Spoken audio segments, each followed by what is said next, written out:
नमस्कार, मैं हूं अवनींद्र आशुतोष। हमारे खास कार्यक्रम आपका एमएलए में आपका बहुत बहुत स्वागत है। आज हम बात करेंगे वर्सोवा विधानसभा में जो भी लोग रहते हैं उनसे ये जानने की कोशिश करेंगे कि बलदेव खोसा जो यहाँ के एमएलए हैं उनके बारे में जनता क्या सोचती है। लेकिन हमारे कैमरामैन सदानंद शेट्टी कुछ चेहरे दिखाएं जो लगातार इस इलाके में बहुत एक्टिव रहते हैं, सामाजिक संस्थानों से भी जुड़े हुए हैं, पॉलिटिकल पार्टी से भी जुड़े हैं। लेकिन इनका जो सबसे बड़ा धर्म है, इनकी जो सबसे बड़ी पहचान है वो है कि ये बॉलीवुड से अपना एक योगदान देते हैं और लगातार मनोरंजन की दुनिया में लोगों की मदद करते हैं। मनोरंजन के ज़रिए लोगों का जो एक उबाऊपन होता है उसको दूर करने की कोशिश करते हैं। बहुत सारे लोग हैं, इनसे हम जानने की कोशिश करेंगे कि वाकई एमएलए बलदेव खोसा साहब को किस नज़रिए से देखते हैं, क्योंकि उन्होंने 10-15 साल से यहाँ पर 3 टर्म उन्होंने पूरा किए हैं। अब चंद महीनों में विधानसभा के चुनाव आने वाले हैं। सबसे पहले फूल सिंह जी से मिलते हैं। फूल जी, आप किस तरह से देखते हैं बलदेव खोसा जी, क्योंकि लगातार आप उनके क्षेत्र में कार्यरत रहते हैं? जहाँ तक बलदेव खोसा जी का सवाल है, मैं तो कहता हूँ पूरे महाराष्ट्र में कांग्रेस ने कुछ नहीं किया, सिर्फ लूट और खसोट किया। बलदेव खोसा जी भी उसी के एक अंग हैं। उन्होंने कोई काम नहीं किया, सिर्फ अपना काम किया। वो आए हमारे साथ डिबेट करें और बताएं कि कौन कौन सा काम किया है उन्होंने लोखंडवाला के क्षेत्र में।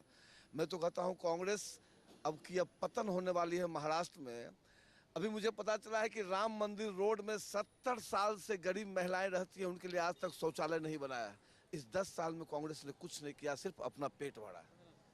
अगर हम चंद दिनों की बात करें तो चंद दिनों में चुनाव है, क्या आपको लगता है कि वाकई जनता जो है उसके अंदर एक नाराज़गी है? देखिए, जनता को उसका काम चाहिए। जनता जनप्रतिनिधि इसलिए चुनती है कि समय पर हमारा जनप्रतिनिधि हमारा काम करे। और जहाँ तक बलदेव खोसा जी की बात है, 3 टर्म से एमएलए हैं और उन्होंने जो काम किया उसका लेखा जोखा उनके पास भी होगा। इसलिए तो मैं कहता हूँ कि वो आवे आपके चैनल पर मेरे साथ डिबेट करें और बताएं कि 15 साल में उन्होंने क्या किया। उन्होंने कुछ नहीं किया, सिर्फ अपना काम किया है। वाकई सीधा सीधा आरोप लग रहा है बलदेव खोसा साहब पे, उन्होंने अपना काम किया है। हमारे साथ मेजर जलन सिन्हा साहब हैं। इनसे जानते हैं कि राजनीतिक अनुभव आपका बहुत लंबा रहा है, आपने जीवन को भी बहुत करीब से देखा है। जब एक एमएलए हर मोर्चे पर फ्लॉप हो जाता है तो क्या गुजरती है एक जनता के मन में? जनता जनार्दन अपने प्रतिनिधि को इसलिए चुनती है कि वो उनका दुख का निवारण करे, उनकी समस्याओं का हल करे। लेकिन कांग्रेस के नेता जो हैं वो हैं डिवाइड एंड रूल के स्पेशलिस्ट, भ्रष्टाचार के स्पेशलिस्ट, अपना भला सोचने का स्पेशलिस्ट। इलेक्शन के पहले उनको जातिवाद, धर्म, सेकुलरिज्म का याद आता है। इलेक्शन के 6 महीना पहले, इलेक्शन के पहले ही उनको याद आता है कि कुछ लोग हिंदुस्तान में गरीब हैं और डिवाइड एंड रूल करके किसी तरह सत्ता हासिल करो। और फिर बलदेव साहब ऐसे चांद हैं जो 5 साल में सिर्फ एक बार दर्शन देते हैं। ये चांद हर एक सप्ताह दर्शन क्यों नहीं देता? ये बहुत ही गंभीर सवाल है कि चांद बन गए हैं नेताजी और एमएलए होने के नाते उनको जन भावनाओं का आदर करना चाहिए। लेकिन लगातार मैक्सिमम लोगों से अभी तक हमने जिन जिन लोगों की दिल की बात टटोली है तो अब तक उन्होंने नंबर 1 किसी ने नहीं कहा, 0 ज़्यादातर लोगों ने कहा। यहाँ पर साहिला चड्ढा जी हैं जो लगातार अपने कर्म से पॉलिटिक्स में भी एक्टिव हैं, फिल्मों में तो काम करती हैं। आप मैडम, विकास की अगर हम बात करें तो कितनी संतुष्ट हैं आप, अगर हम वर्सोवा विधानसभा की बात करें तो? मैं ये कहना चाहती हूँ कि ये नहीं है कि बलदेव खोसला जी अच्छे हैं या बुरे हैं। ये कांग्रेस का जो पावर जो इनके हाथ में दिया गया था, इसके हिसाब से ये बहुत कुछ और कर सकते थे, इन्होंने किया है। लेकिन जितना करना चाहिए था उतना शायद बहुत सारी रुकावटों के वजह से, मे बी पार्टी के वजह से, मे बी अलग अलग वजहों के वजह से वो नहीं कर पाए होंगे। और मोदी जी का वेव इतना स्ट्रांग रहा है कि ये नॉट ओनली वर्सोवा विधानसभा की बात है, पूरी मुंबई, पूरे महाराष्ट्र, पूरे हिंदुस्तान की बात है कि ये होना ही था। क्योंकि वी वांटेड अ चेंज, कि इतने टाइम में, इतने समय में जितना चेंजेस पब्लिक को देना चाहिए था वो हो नहीं पाया। अब ये टाइम आ गया कि वी वांट समबडी न्यू, ताकि लोग और अच्छा काम देख सके। क्योंकि बलदेव जी जितना कर सकते थे या नहीं कर सकते थे उन्होंने वो दिखा दिया है। और अभी आगे ये है कि you have to give everyone a chance कि भी आप आगे बढ़ो और ये कीजिए और ये नहीं कीजिए। तो ये तो हर जगह होता है। और जैसे being an actor, I am representing 8000 actors. हमारे एक्टर के संस्था में भी, इसमें भी एक्टर्स ने कहा कि आप आइए, वी वांट अ चेंज। तो मैं आई और काफ़ी सारा परिवर्तन हुआ हुआ है और आगे भी मैं करना चाहती हूँ। तो वैसे ही इवन एज अ नेता ये होना चाहिए कि हर बार ये नहीं बोलती हूँ कि 5 उंगलियां एक बराबर है तो सबको प्लीज़ तो सब नहीं कर सकते हैं, कोई भी नहीं कर सकता इस दुनिया में। लेकिन ये है कि कोशिश जिस हिसाब से होनी चाहिए थी, जिस हिसाब से पावर था, वो हिसाब से अगर वो करते ज़्यादा तो आज ये मौका नहीं होता कि मुझे माइक लेने की भी ज़रूरत पड़ती और ये प्रॉब्लम नहीं आती। बट आई विश जो भी नेक्स्ट आएगा कि मैं चाहती हूँ कि दिल से मतलब अपनी जान लगा दे और इतना अच्छा काम करे कि लोग बोले वाह ये होता है। गरीबों के लिए, अमीरों के लिए, सबके लिए, सबकी मैक्सिमम मांगे, ये नहीं बोल सकती 100% क्योंकि ये पॉसिबल ही नहीं है। जितनी मांगे पूरी कर सकते हैं वो ज़रूर करें। एंड आई विश हमारे पूरे देश के लिए ऐसे ही सब नेताएं अच्छा करते रहें और आगे बढ़ते रहें और हिंदुस्तान के लिए कुछ अच्छा करें, ये मेरी प्रार्थना है। साहिला जी, आपने बहुत लंबा समय गुजारा है मुंबई में, खासकर वर्सोवा इलाके में। किस तरह की चीज़ें आप कमी महसूस करती हैं विकास में और क्या चाहती हैं जिसका मतलब आने वाले दिनों में हम सपना देख सकें और सपना पूरा हो? मैं तो ये कहूँगी कि बहुत सारी चीज़ें हैं, जैसे लोगों के बहुत सारी बीमारियां हैं, उनके लिए मुफ्त इलाज हो जाए, या ये जो गरीबी है, जिनको काम नहीं है, उनके लिए, जैसे मैं पर्सनली भी, कितने बच्चे हैं जो पहले भीख मांगते थे हमारी एरिया में, आप देखेंगे अभी बहुत कम बच्चे हैं जो भीख मांगते हैं, क्योंकि उनको पढ़ाई के लिए मैंने इंसेंटिव दिया, उनको बढ़ावा दिया कि आप पढ़ाई करो, आप कुछ बनो, मेरी तरह आप गाड़ी चला सकते हो, आप ये कर सकते हो, बहुत सारी चीज़ें बोली हैं, तो उनको भी अच्छा लगा है, बच्चों को भी। कितने बच्चे हैं जो भिखारी थे, उनकी शादी भी करवा दी है कि भी नहीं आप शादी करो। एक वर्सोवा में एक है जिसकी एक आंख है और एक आंख नहीं है, तो उसको बहुत प्रॉब्लम हो रही थी, तो I went personally to Lotus eye hospital, उसको एडमिशन भी नहीं दे रहे थे और 25,000, मैंने कहा जिस आदमी के पास रोड पे है, जिसका घर नहीं, वो 25,000 कहाँ से लाएगा। तो हमने बहुत कुछ ऐसी चीज़ें की हैं, जो कमियां जो एरिया में हैं वो पूरी होना बहुत ज़रूरी है। वाटर का प्रॉब्लम है, वहाँ वाटर लॉगिंग का प्रॉब्लम है, बहुत सारी समस्याएं हैं जो हो भी सकती है और प्रॉब्लम टेक्निकली जो प्रॉब्लम है उसकी वजह से डिले भी हो सकता है, लेकिन कोशिश करना बहुत ज़रूरी है। कोशिश करना बहुत ज़रूरी है और कोशिश करने वालों की हार नहीं होती, लेकिन जनता लाचार क्यों होती है? लोकतंत्र में कहा जाता है कि सबसे पावरफुल अगर कोई है तो वोटर है। वोटर जो एक आम आदमी को नेता बनाता है, नेता मंत्री बनता है, मंत्री प्रधानमंत्री बनता है और प्रधानमंत्री देश की तस्वीर बदल सकता है, लेकिन एक एमएलए बहुत कुछ बदल सकता है 5 सालों में। लेकिन वर्सोवा विधानसभा में क्या बदला है, क्या नहीं बदला है, ये हम जानने की कोशिश कर रहे हैं। क्योंकि सर, आपसे एक बार और सवाल करेंगे कि ये जो पॉलिटिकल लोग होते हैं उनको कांटा भी कहा जाता है, आपका नाम फूल है, तो ये जो कांटा और फूल का जो संबंध है उस बारे में दर्शकों को समझाइए कि क्या बलदेव खोसा वाकई फूल है या कांटा है आपकी नज़र में? देखिए, ना वो फूल है ना कांटा है। ये जो कांग्रेस पार्टी है ना, जैसे ही चुनाव आती है वो आके कहते हैं घर घर में घूम घूम के कि हम आपके दिल में रहते हैं, और जैसे ही चुनाव होता है वो कहते हैं हम आपके हैं कौन। चुनाव के बाद कहते हैं हम आपके हैं कौन। और अब तो वो समय आ गया है कि सोनिया गांधी जी गाएंगे कि मैं मैके चली जाऊंगी तुम देखते रहियो। अब देखना, एक जो क्रांति आई है हिंदुस्तान में, अब सबको विकास चाहिए, बहुत हो चुकी। अब हर किसी को विकास चाहिए, अच्छी सड़कें चाहिए, अच्छा स्वास्थ्य चाहिए, अच्छी चिकित्सा चाहिए। और अब एक ही पार्टी है हिंदुस्तान में जो राष्ट्रभक्त से ओतप्रोत पार्टी है, और वो है भारतीय जनता पार्टी। और इस बार महाराष्ट्र में भी भारतीय जनता पार्टी का परचम लहराएगा। और जैसे ही भारतीय जनता पार्टी का सरकार आएगा, आप देखना, क्योंकि हमारा मुखिया नरेंद्र भाई मोदी है। और नरेंद्र भाई मोदी न खुदा है न भगवान है, नरेंद्र भाई मोदी एक सोच का नाम है। और सोच से ही हवाई जहाज बनती है, सोच से ही अच्छी सड़कें बनती है, और सोच से ही अच्छा अस्पताल बनता है। तो हमारा नरेंद्र भाई मोदी एक सोच का नाम है। और देश का मुखिया ऐसा हो चुका है कि अब खाली इस प्रांत का मुखिया हमारा भारतीय जनता पार्टी का होगा, तो मैं आपको यकीन दिलाता हूं से 2 से 3 साल में महाराष्ट्र का भी काया पलट हो जाएगा।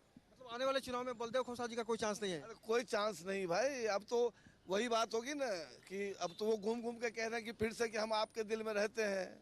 लेकिन अब लोग कहते हैं कि आप हमारे दिल में नहीं रहते हैं, क्योंकि इलेक्शन के बाद आप कहते हैं कि हम आपके हैं कौन। मिलना मुश्किल हो जाता है। बड़े लोग तो जाके उनसे मिल लेते हैं। बड़े लोगों को क्या है कि बलदेव खोसा जी को चंदा भी चाहिए उनसे, तो फ़ोन से मिल लेते हैं। लेकिन जो छोटे गरीब लोग झुग्गी झोपड़ी में रहते हैं, बलदेव खोसा जी बताएं कि किस झुग्गी झोपड़ी में जाके किस झुग्गी झोपड़ी वालों के लिए उन्होंने काम किया है, ये बलदेव खोसा जी बताएं। बताना पड़ेगा, जनता जब जवाब मांगती है तो हर नेता को कहीं ना कहीं से एक उनको अपना जो सच है वो बताना पड़ता है, क्योंकि लगातार लोग ये कोशिश करते हैं कि हमने अगर आपको चुना है तो आपका भी धर्म बनता है कि आप हमारी जो हमारे जो अरमान है, हमारे जो सपने हैं उसको आप पूरा करें। और 5 साल का वक्त कम नहीं होता नेताजी। एमएलए साहब होने के नाते आपका एक मकसद होना चाहिए कि आप आम आदमी की भावनाओं को समझें। अनिल मिश्रा जी हैं। अनिल जी, ये जो नेता जो हैं, क्या इच्छा शक्ति इनकी कमज़ोर होती है? मैं सबसे पहले आपको बताना चाहता हूं कि भारतीय जनता पार्टी में बिहार से जो बम्बई का टीम बनी हुई है, जो ऑर्गेनाइज हुई है, हम टास्क फोर्स हैं। जैसे पुलिस डिपार्टमेंट में टास्क फोर्स होता है, वैसे ही हम बिहार सेल के टास्क फोर्स हैं। और जो कांग्रेस के जहाँ जहाँ भी विकास नहीं हो रहा है, जो भी एमएलए एमपी विकास नहीं किए हैं, वो हम जैसे पुलिस चेकिंग करती है, वैसे ही बिहार सेल के हम जो पदाधिकारी हैं टास्क फोर्स की तरह काम कर रहे हैं। और जो भी एमएलए हैं कांग्रेस के या और भी पार्टी के जो विकास नहीं कर पा रहे हैं, अभी आपके सामने देखिए टूटा हुआ है बलदेव खोसला साहब का एरिया, लेकिन बन नहीं पा रहा है। सत्यनारायण शेट्टी हमारे कैमरामैन हैं, ये दिखाएं, ये जो इलाका है बहुत ही लोखंड वाला है, ये टूटा हुआ है। इसको बनवाना चाहिए चौराहे पे। हाँ, इस तरह की कई छोटी मोटी समस्याएं हैं, ये तो मानगी है। और बिहार सेल जो है, बिहार सेल के हमारे मुंबई के अध्यक्ष हैं और हमारे टीम के लीडर हैं। मैं इनकी आज की उपस्थिति को चरण स्पर्श करता हूं कि बहुत स्ट्रांग टीम बनाई हुई है। हमारे बीच में मेजर साहब हैं, मेजर सिन्हा साहब हैं, मेजर जनरल सिन्हा साहब हैं। हमारी टीम में साहिला दीदी हैं, हमारी टीम में यश जैसे टीवी एक्टर हैं। तो हम लोग सब काम कर रहे हैं। कलाकार काफ़ी इमोशनल होता है, काफ़ी भावनात्मक या जज्बाती होता है। लगातार हम कलाकारों की भावनाओं से आपको जोड़ रहे हैं कि 5 सालों में इन्होंने आम नागरिक के हिसाब से क्या महसूस किया। हम हमेशा यही चाहते हैं कि जनता की भावनाओं के साथ साथ नेताओं की भी भावनाओं को आप तक पहुंचाए। और बलदेव खोसा जी, आप चिंता मत कीजिए, हम आपके पास भी आएंगे और आप जो कहेंगे जनता तक पहुंचाएंगे। यश जी हमारे साथ। यश जी, ये जो विकास की बातें, चुनाव आने वाले हैं, आप किस तरह से देखते हैं कि वाकई कुछ बदला है 5 सालों में? कुछ नहीं बदला है। मैं एक छोटा सा कलाकार हूँ और मुझे जो रोज़मर्रा की चीज़ें हैं वो दिखाई देती हैं। और मुझे ऐसा लगता है कि आज मुंबई में ना सड़क सही है, ना आपको जब बारिश, जैसे अभी बारिश का मौसम चल रहा है, तो हर जगह आप देखिए वहाँ पर जो है पॉटहोल्स बढ़ते जा रहे हैं, हर जगह पानी भरा हुआ है, हर जगह गंदगी है। अब इतनी अराजकता हर जगह फैली हुई है, तो 5 साल में सरकार क्या कर रही है, क्या नहीं कर रही है, कुछ समझ में नहीं आ रहा है।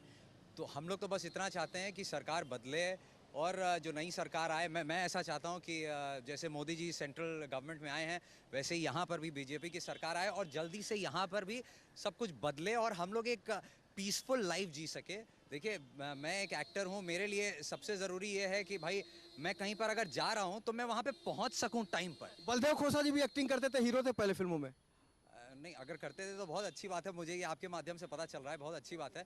लेकिन उनको तो फिर ये और समझना चाहिए, क्योंकि हम लोग, पता है, हम लोग अगर जहाँ पे आधा घंटे का रास्ता है 2 घंटे में हम लोग पहुँचते हैं, सिर्फ क्योंकि इतनी सड़कें ख़राब हैं। सिर्फ सड़क ख़राब होने की वजह से ट्रैफिक स्लो मूव करता है। और ये इतना बड़ा, मतलब सुनने में बहुत छोटी सी बात लगती है, लेकिन अब आप सोचिए कितने लोगों की फ़्लाइट छूटती है एवरी डे।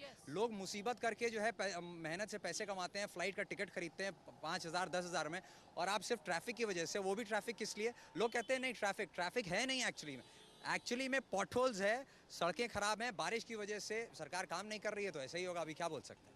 सरकार काम नहीं कर रही, इसलिए ये तकलीफ है। ये तकलीफ आखिर कब वो दिन आएगा जब जनता अपनी उम्मीदों का एक जो संसार होता है उसको महसूस करने की कोशिश करेगी। लगातार हम ये जानने की कोशिश करें कि बलदेव खोसा का जो 5 साल का कार्यकाल रहा है उसको लेकर जनता क्या सोचती है। सिन्हा साहब, आप कितना नंबर देंगे बलदेव खोसा जी को? नंबर के लिए तो इस सरकार को 0 से कुछ कम होता तो दे देते। और जो स्थिति यहाँ के झुग्गी झोपड़ियों के में रहने वाले लोगों की है, उस एरिया में सरकार का ध्यान कभी गया नहीं।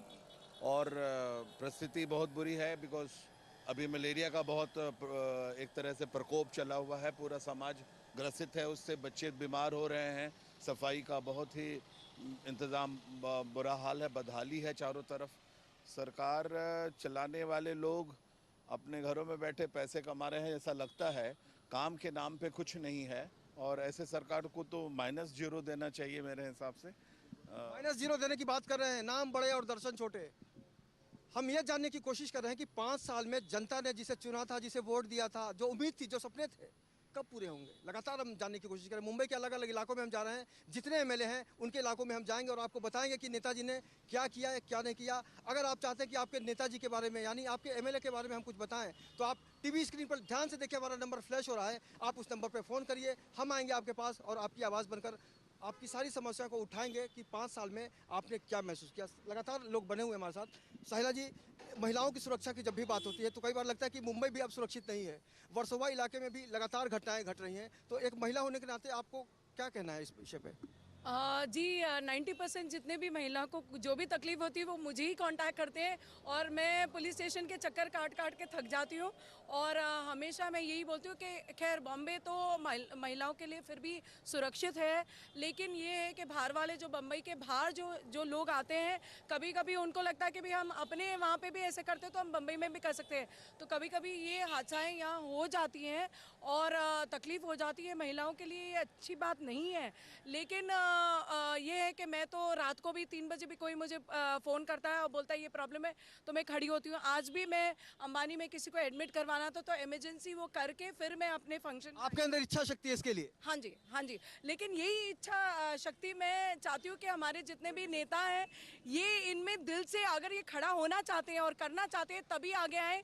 नहीं तो आप प्लीज़ एज एन ऑडियंस घर पे बैठिए, लेकिन नेता बन के मत आइए। If you don't want to do work, काम करना है तो ही आइए, because we need all these changes. जैसे यश ने बोला है कि भी हमको चाहिए कि भी प्रॉपर रोड हो, we want bridges, we want lot of things. हुए हैं लेकिन कम हुआ है, जिस हिसाब से हमें चाहिए वो नहीं हो रहा है। तो we want a lot of things to be done और ये होना बहुत ज़रूरी है। तो प्लीज़ आप तब आइए जब when you are ready to, दिल से लोगों के लिए काम करना चाहते हैं तभी आप आइए, नहीं तो प्लीज़ मत आइए। मैं कुछ कहना चाहूँगा उसके पहले। साहिला जी ने जो कहा है उसको मैंने अपने तरीके से समझा है। अगर आप किसी होटल में खाना खाने जाते हैं तो बिल भरने के लिए तैयार रहिए। अगर बिल भरने की स्थिति नहीं है तो आप होटल में मत जाइए। साफ ऐसा कहना है। यश, आप क्या करेंगे? देखिए, कुछ सालों पहले तक मुंबई सबसे सेफ शहर माना जाता था। ठीक है, यहाँ पर कभी भी हम लोग कोई भी हादसे के बारे में हमें पता नहीं चलता था कि मुंबई में कोई भी ऐसा हादसा हुआ हो। लेकिन अब आप देखेंगे, अभी पिछले 1-2 साल से मुंबई वैसा सेफ शहर नहीं रहा है। गुजरात हमसे कितना सेफ और कितना आगे निकल चुका है। तो मेरा ये कहना है कि मुंबई कमर्शियल कैपिटल है हमारे देश का। गुजरात अगर आगे निकल सकता है तो हम आगे क्यों नहीं निकल सकते हैं? तो अगर जो हमारे नेता लोग हैं अगर काम करेंगे तो कोई वजह नहीं है। सबसे ज़्यादा टैक्स मुंबई से जाता है। पूरी एंटरटेनमेंट इंडस्ट्री यहाँ पर है, हम लोग इतना ज़्यादा टैक्स देते हैं। सब लोग यहाँ पर जो है मेहनत कर रहे हैं, उसके बावजूद हमारा शहर सबसे पिछड़े हुए शहरों में से आज गिना जाता है। मुझे इसकी वजह दिखाई नहीं देती है, कोई कारण नहीं है। अगर काम किया जाएगा तो कोई वजह ही नहीं है कि मुंबई नंबर 1 शहर हो जाएगा वर्ल्ड का। ये मेरा ऐसा मानना है। तो प्लीज़ मेरी रिक्वेस्ट है, साहिला मैम भी यहाँ पर हैं, हम लोग दोनों लोग हम लोग एक्टर्स हैं, फिल्म फ्रेटर्निटी को बिलोंग करते हैं, तो हम लोग रिक्वेस्ट करते हैं कि प्लीज़ इसको वैसा ही पुराना मुंबई बना दीजिए जहाँ पर, है ना मैम? I agree. हाँ जी, हाँ जी। Old is gold. लेकिन तकलीफ की बात यह है कि लगातार जी जनता पार्टी की सरकार आएगी, ये तभी अच्छे दिन आने का सपना आपने भी दिखाया था। अब हम आने वाले दिनों में जनता से भी जानने की कोशिश करें कि वाकई अच्छे दिन किसके आए, जनता के कि नेता के। मैम, अपना परिचय बताइए। नीता शर्मा, इसमें महिला उपाध्यक्ष हूँ मैं इसमें। सुनीता जी, आप कितनी मतलब खुश हैं महिला होने के नाते अपने इलाके में? मैं अब आपको लगता है कि आप सुरक्षित हैं, खुश हैं, आपके सपने पूरे हो गए? नहीं, कांग्रेस से तो कभी भी अभी तक कहीं कोई भी मैं तो जो हूँ सो हूँ। मैं एक आर्टिस्ट भी हूँ और अभी मैं आई हूँ इसमें भाजपा में, मेरे को फुल जी ने बुलाया है, इसमें मैं अभी ज्वाइन की हूँ भाजपा का महिला अध्यक्ष के रूप में। तो यहाँ पे महिलाओं के लिए अभी जो पहले बॉम्बे था बिल्कुल नहीं है। अभी कोई भी अभी सुरक्षित नहीं है यहाँ पे, घर से लेके बाहर तक। लेकिन बलदेव जी कहते हैं, बलदेव खोसा जी एमएलए हैं, कि यहाँ पे कोई समस्या नहीं, सारी समस्याएं खत्म हो गई 5 सालों में। बिल्कुल नहीं, क्योंकि हमारी महिलाएं के लिए घर में रहने के लिए भी जो झुग्गी झोपड़ी में रहती हैं, उनके जो मर्द होते हैं, मर्द तो जाते हैं बाहर में काम करते हैं, जो भी ठेला चलाते हैं, सब्जी बेचते हैं, फल बेचते हैं, जो भी करते हैं। लेकिन महिलाओं के लिए क्या है, बच्चों के शरीर पे कपड़े तक भी नहीं रहते हैं। वो जो महिलाएं हैं, महिलाएं के ऊपर कुछ भी नहीं है। और उसको यहाँ पे महाराष्ट्र में या कहीं भी लोग कहते हैं कि अरे इनसे दूर रहो, इनसे अलग रहो। अच्छा, 5 सालों में आपने कितनी बार मुलाकात की अपने एमएलए साहब से, या फिर वो आपके पास आए कभी? बिल्कुल नहीं, कभी भी नहीं। उनके तक पहुंचने के लिए हम लोग, जैसे कि हम लोग तो आर्टिस्ट हैं, तो हम लोग से मिलने के लिए लोग मतलब कि लाइन लगाते हैं और मिलने के लिए पैरवी करते हैं। और हम लोग को मिलने के लिए बहुत दूर, मतलब कि दिल्ली दूर है, इस तरह की बात हो जाती है कि मिलने के लिए तो बड़े लोग ही मिल सकते हैं, या उनके जो सर्किल में रहेंगे उन लोग से ही मुलाकात कर इस सकते चुनाव में कुछ बदलाव की उम्मीद है? हैं। बिल्कुल, हमारी अगर भाजपा आएगी तो भाजपा में अभी तक मैं, जब से मैं होश संभाली हूँ, भाजपा की सरकार में कभी भी किसी से मिलने के लिए कभी कोई मतलब कि ये ऐसी नहीं रही है बंदिश कि इनसे नहीं मिलना है। मैं वाजपेयी जी से भी मिली हूँ, आडवाणी जी से भी मिली हूँ। अभी बलदेव खोसा जी से? नहीं, अभी तक उनको देखा भी नहीं मैंने। ये जो क्या बोलते हैं उसको, डिस्टेंस है कि हम आडवाणी जी से मुलाकात कर सकते हैं, वाजपेयी जी से मुलाकात कर सकते हैं, मोदी जी से भी मुलाकात कर सकते हैं, लेकिन अपने एमएलए जो बलदेव खोसा साहब हैं उन तक हमारी पहुंच नहीं हो सकती। कारण क्या है? ये बहुत ही गंभीर विषय, बहुत ही ध्यान से इसको सोचिएगा। फुल जी, अभी जो जनता है वो अपने नेता तक नहीं पहुंच पाती है। कैसे पहुंचेगी? नेताजी मिलेंगे तब तो। नेताजी तो अपने आप में मशगूल रहते हैं। अभी चुनाव आया है तो कहीं न कहीं जरूर दिखाई देंगे। जिस तरह से मुंबई में वो छतरी आपको 2 महीने बारिश में दिखाई देती है, उसी तरह से महाराष्ट्र में कांग्रेस के नेता का अब ये बरसात का समय आ गया है तो वो छतरी लेके यही अब 1 आध महीने दिखाई देंगे, फिर उसके बाद गायब। अपना मतलब होता है वोट मांगने की नौबत आती है। जी, एक मिनट, मैं ये कहना चाहता हूँ, इस देश का दुर्भाग्य है कि नेताओं का परफॉर्मेंस ऑडिट नहीं होता है। परफॉर्मेंस ऑडिट होना चाहिए, और आप मीडिया वाले इस काम में बहुत जनता जनार्दन का मदद कर सकते हैं, क्योंकि जो गरीब अपना आलू प्याज के चक्कर में पूरा दिन बिजी रहता है वो परफॉर्मेंस ऑडिट कैसे करेगा? तो परफॉर्मेंस ऑडिट आप कीजिए कि कौन नेता कौन जनता के लिए क्या किया, और उसके आधार पे उसको जीतना चाहिए या हारना चाहिए। बहुत ही अहम मुद्दा उठाया है, ऑडिट होना चाहिए कि परफॉर्मेंस कैसा होता है कि नेता का। मैम, आपका नाम बताइए। रिचा। रीता जी, आप किस तरह से देखती हैं, अभी 5 साल पूरा होने जा रहा है, वोट आने वाले हैं, आप खुश हैं अपने नेताजी से, एमएलए साहब से? देखिए आजकल क्या है कि अभी बहुत लोगों में अवेयरनेस हो चुकी है। काम दिखता है। अगर आपने काम किया होता तो मुझे नहीं लगता है कि आपको बाइट्स लेने की भी ज़रूरत होती। तो वो काम दिखता है, तो मुझे लगता है कि आपको काम करना चाहिए। ये मत सोचिए कि ठीक है आपको पद मिल गया है तो ठीक है अब हो गया है काम, लेकिन उसके लिए आपको काम भी करना चाहिए। तो काम दिखता है तो काम करो। रीता जी का साफ कहना है कि अगर आपने काम किया होता तो मैं आपकी तारीफ करती, लेकिन सजेशन दे रहे हैं कि काम करो, यानी कहीं ना कहीं से दाल में काला है बलदेव खोसा साहब। सर, आपका नाम जानना चाहेंगे? मेरा नाम अन्नू शाह है और मैं फिल्मों में सीरियल में काम करता हूँ। साइला जी जो हैं ये हमारी एग्जीक्यूटिव मेंबर हैं सिंटा की, तो उन्होंने मुझे बुलाया आज हम है। जानने आए हैं कि यहाँ के जो एमएलए हैं बलदेव खोसा साहब, 5 सालों में उन्होंने ऐसा कुछ किया आपके लिए जिसको आप योगदान माने? देखिए 5 साल की बात नहीं, वो लगातार 15-20 सालों से हैं यहाँ। और जहाँ तक इलेक्शन की बात है वो इलेक्शन में ही दिखते हैं, बाकी टाइम में वो दिखते नहीं। और दूसरी बात मैं जो कहना चाहता हूँ वो ये है कि हम सब कलाकार लोग हैं, तो कलाकारों की जो एक तमन्ना होती है कि हमारा एमएलए हमारे लिए भी कुछ करे, तो वो कभी कलाकारों के लिए कुछ नहीं करते। बल्कि हम लोगों को तकलीफ होती है तो हम साइला जी के पास जाते हैं। कोई भी कुछ तकलीफ होगी तो साइला जी आएंगी, वो सॉल्व करती, पुलिस का मैटर हो या किसी तरीके। लेकिन बलदेव जी का जो है इसमें कोई योगदान नहीं होता है। वो अपने घर में बैठे होते हैं, काम नहीं करते। और यहाँ बहुत, मैं आपको एक ख़ास बात बताना चाह रहा हूँ कि आजकल शूटिंग भी जो हो गई हैं वो मीरा रोड के पार हो गई हैं, क्योंकि यहाँ सारी व्यवस्थाएं जो थी वो सब शर्मरा गई हैं। यहाँ बहुत तकलीफ है प्रोड्यूसर्स को, वो यहाँ शूटिंग नहीं करते, दूर जाते। हम सबको यहाँ से गाड़ी के ज़रिए जाना पड़ता है, और सड़कें यहाँ जो है इतनी ख़राब हैं कि जिसकी वजह से हम लोग सही टाइम पर पहुँच नहीं पाते हैं। टाइम इज़ मनी, अक्सर हम कहते हैं कि आप समय पे कहीं पहुंच सकते हैं, तो मुंबई में आज कोई भरोसा नहीं, कोई गारंटी नहीं कि आप टाइम पे, शॉट पे, शूटिंग पे पहुंच सके। लेकिन शाहिला जी, अगर आपको यहाँ सपोर्ट मिलता एमएलए साहब की तरफ से, सरकारी की तरफ से, पूरे व्यवस्था की तरफ से, तो आपको नहीं लगता कि कलाकारों की जो भी समस्या है वो जल्दी निपटाई जा सकती थी? और डेफिनेट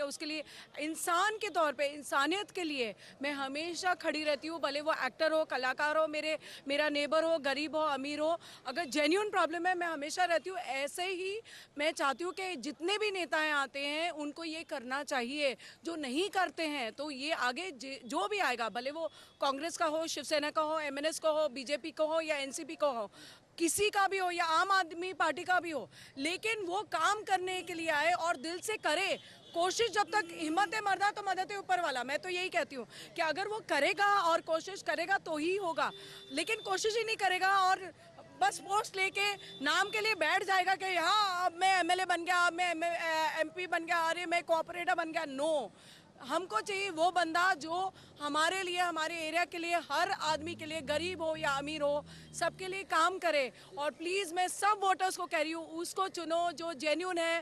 पार्टी मत देखो, पार्टी है वेरी गुड, बट लेकिन ये ज़रूरी है कि आप अच्छे काम, अच्छे नेता को, इंसान जो अच्छा है, जो आपके लिए आपका फ़ायदा करे, उस इंसान को प्लीज़ चुनिए। बिल्कुल, बहुत ही अच्छी बात कही साहिला चड्ढा जी ने कि अगर आप किसी इंसान को चुनते हैं तो हो सकता है वो आपके भावनाओं को समझे, आपके जज्बातों को समझे, आपकी समस्याओं को समझे और कहीं ना कहीं से एक निदान ढूंढे। चलते चलते बहुत ही संक्षेप में बताइएगा, आज कुछ ऐसी जनता है जिसके मन में निराशा इतनी भारी तरह से घर कर गई कि वोट देने की इच्छा नहीं होती, क्या सोचते हैं इस बारे में आप? देखिए, आदमी जब विकास चाहता है और उसको विकास नहीं मिलता है तो अंदर से तकलीफ होती है। कोई भी प्रजातंत्र, भारत देश प्रजातंत्र का राज्य है और जब उनको विकास प्राप्त नहीं होगा कोई भी पार्टी से तो उनको वोट देने की इच्छा खत्म हो जाती है। तो हमें विकास में बदलाव लाना पड़ेगा। हमें नई पार्टी जो कांग्रेस की सरकार है उसको बदल के भारतीय जनता पार्टी को लाना पड़ेगा तो विकास होगा। तो जब तक नई सोच हमारी नहीं होगी तब तक विकास नहीं होगा। जब तक सोच नहीं होगी तब तक विकास नहीं होगा। और निश्चित रूप से नेता अगर आपकी भावनाओं पर खरा उतरता है तब आप समाज की तस्वीर को बदलते हुए महसूस कर सकते हैं। आज के इस सफर में इतना ही, कल फिर मुलाकात होगी किसी अलग विधानसभा के क्षेत्र में और किसी अलग एमएलए के बारे में। तब तक मुझे दीजिए इजाज़त, नमस्कार।